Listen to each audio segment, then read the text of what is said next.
ओम नमः शिवाय गुरुदेव। गत सावन के दौरान धर्मपत्नी ने देखा कि मंदिर के शिवलिंग पर एक औरत अपनी नाक रगड़ रही है। वो अस्वच्छ भी हो सकती थी। पंडित जी की सात्विक मनाही पर भी वो नहीं मान रही। क्या उस जैसी प्रज्ञानी भक्त से तामसिक व्यवहार करना अनुचित है? रात भर शिवलिंग को कई तरह के अभिषेक किए जाते हैं, पर सुबह कोई भी आकर कुछ भी करो, क्योंकि वो मानते हैं कि असली भगवान तो उनके दिल में ही है और जो रात भर जग रहे हैं वो निठल्ले और नकारा। हाल ही में लंदन के इस्कॉन में एक व्यक्ति मांस लेकर घुसा। मंदिर में आंखें मूंद ध्यान में सब लीन होते हैं और अचानक ताली, जीभ और हाथों की अजीब मुद्राओं से सबका ध्यान भंग होता है। मान लिया कि सबको कोई एक व्यक्ति नहीं सुधार सकता, पर मौके पर सब मिलकर एक व्यक्ति को सुधार सकते हैं। शायद जीवन में कोई गलत नहीं है, पर कोई प्रबुद्ध धर्माचार्य भी कुछ सही क्यों नहीं बोल रहा? धर्म स्थापना में इनका कोई योगदान क्यों नहीं है? या ये सिर्फ धन संग्रह कर अंत में जेल जाकर धर्म और धार्मिक आस्था का मजाक बनाना मात्र है? गुरुदेव, आपको ही धर्म स्थापना प्रेरक के रूप में देखते हैं। आप शतायु हो और हमें राह दिखाते रहें। रवि कुमार, गुड़गांव से। खुश रहिए रवि। नहीं, ऐसा नहीं है। हम बिल्कुल किसी भी चीज़ को कभी भी पूर्ण रूप में नहीं नकार सकते हैं कि कोई भी धर्माचार्य कुछ नहीं कर रहा है, ऐसा नहीं है। हम नहीं देख पाते हैं या हमारी दृष्टि वहाँ तक नहीं जा पाती है या हम उसका संज्ञान में नहीं होते या उस चीज़ से जुड़े नहीं होते, इसलिए हमें नहीं पता चलता है। बहुत अच्छे काम बहुत सारे लोग कर रहे हैं और बहुत महत्वपूर्णता के साथ कर रहे हैं। मुश्किल ये होती है कि ज़्यादातर हम ये सोशल मीडिया या बाकी जो चीज़ है जो प्रचार पर आश्रित है, प्रभाव पर आश्रित है, वही हम तक पहुंचती है और उसी के प्रभाव और प्रचार की चीज़ में हम आ जाते हैं।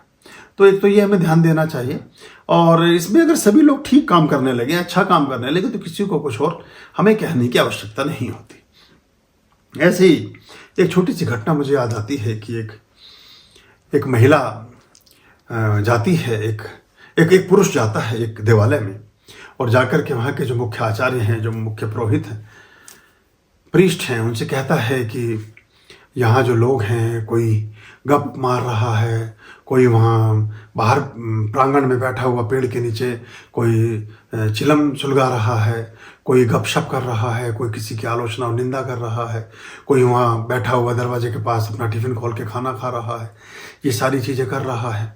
तो यहाँ परमात्मा के दर्शन तो कोई भी नहीं कर रहा है, सब किसी कामों में उलझे हुए हैं। तो उनको कहते हैं कि आपका प्रश्न बहुत अच्छा है, ऐसा करना, कल आना, कल आप अभिजीत मुहूर्त में 11:30 बजे आना। कि ठीक है जी, मैं आ जाऊँगा, कल आपके प्रश्न का उत्तर देंगे। तो वो निश्चित तिथि निश्चित समय पर पुनश्च अगले दिन पहुँचता है। फिर से जाकर के पुरोहित के पास पहुँचता है, बोले आपने आज मुझे बुलाया है, बताइए करना क्या है। वो इन्होंने बहुत सुंदर एक थाल सजाया हुआ है, उस थाल में एक दीपक रखा है और उस दीपक में एक ज्योत जगी हुई है।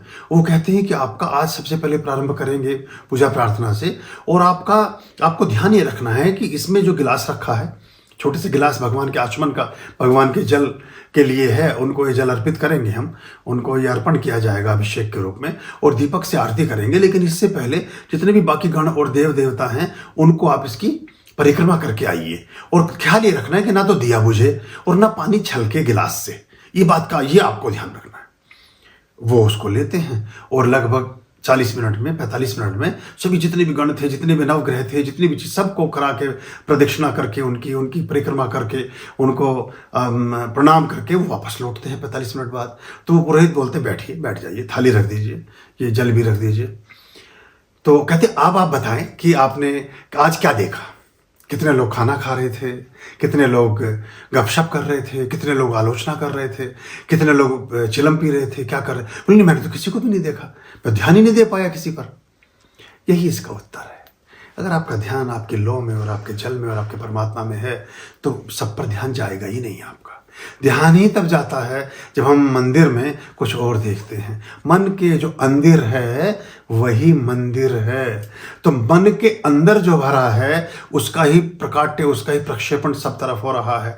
हम इतना आपके लिए बिल्कुल, अब व्यक्तिगत प्रश्न नहीं, अब सार्वजनिक है, प्रश्न का उत्तर सार्वजनिक है। अभी सोचते लोग मुझे ही शायद कहने लगे हम नियमित जीवन में इतनी आर्टिफिशियलनेस और इतना मैनिपुलेशंस, इतनी चीज़ों के नियोजन और इतनी तिगड़मों में फंसे रहते हैं कि उसका इतना दबाव प्रभाव हमारे मन मस्तिष्क पर छा जाता है कि ना तो हम बच्चों को प्यार कर पाते हैं, ना ही बच्चों को डांट पाते हैं, ना ही पत्नी की सुन पाते हैं, ना ही पत्नी को सुना पाते हैं, ना पिता की कुछ कह पाते हैं, सह पाते हैं, ना माता की से कुछ बात अपनी रह पाती है। और वो जो भरा हुआ मन मस्तिष्क है वो चारों तरफ विक्षिप्तता खोजता है और जहां बटन दब जाता है हमें पंखा घूमना शुरू हो जाता है।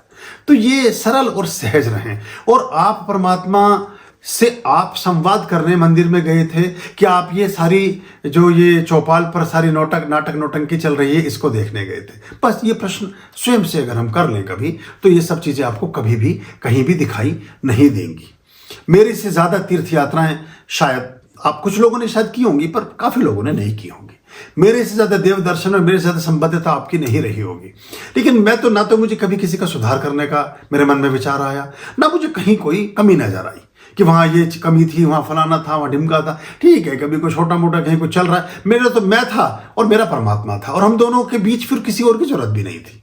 क्योंकि जब भी दो के बीच कोई तीसरा आता है या आती है फिर समस्या होती है, तो उसको तीसरे को बचो तो फिर सारी चीज़ें ठीक दिशा में जाने लगती हैं। तो अपनी दृष्टि रखिए, अपनी एकाग्रता रखिए। या तो हम दूसरे पर दृष्टिगोचर होते हैं या इतने स्वकेंद्रित हो जाते हैं, फिर हम दूसरों को सुधार करने, ये सब अहम मान्यता के कारण हैं। I am something, we are something, मैं कुछ हूँ, मैं कुछ जानता हूँ। बहुत सारे लोग, उन्हें खुद अगर मैं उनसे पूछूं तो उन्हें खुद कुछ नहीं आता, पर वो बराबर में बैठे हुए आदमी को ज्ञान झाड़ रहे होते हैं। वो क्यों करते हैं ऐसा?